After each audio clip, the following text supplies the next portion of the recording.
যেমন খরানি তেমন গরম। তো এই গরমে আর এই খরানিতে রাস্তাঘাটে কোনো লোক নেই, জল নেই। গ্রীষ্মের খরতাপে পুড়ছে দেশ।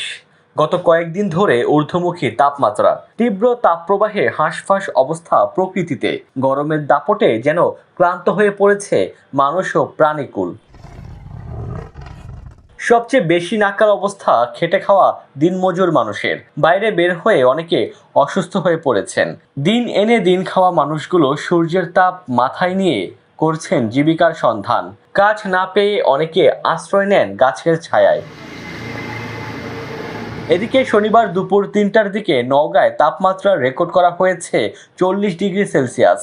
আবহাওয়ার পরিমাপ অনুযায়ী একে বলা হয় তীব্র তাপপ্রবাহ। জেলার জনজীবন বিপর্যস্ত হয়ে পড়েছে। পথচারীরা ঠান্ডা পানির আশায় ছুটছেন দোকানগুলোতে।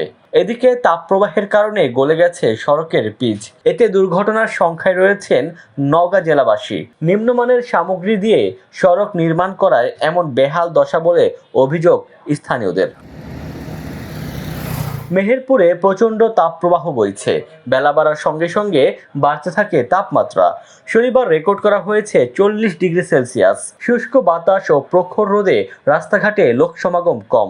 বিশেষ করে শ্রমজীবী মানুষকে পড়তে হয় চরম দুর্ভোগে। চুয়াডাঙ্গায় তাপমাত্রা রেকর্ড করা হয়েছে 40 ডিগ্রি সেলসিয়াস। বাতাসের আর্দ্রতা 29%। প্রতিদিন তাপমাত্রার পারদ বাড়ছে। তাপদাহের কারণে বিপর্যস্ত হয়ে পড়েছে জনজীবন।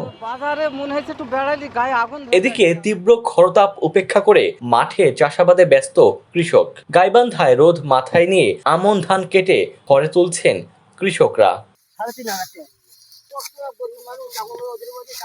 ডেস্ক রিপোর্ট, দৈনিক ডেস্টিনি।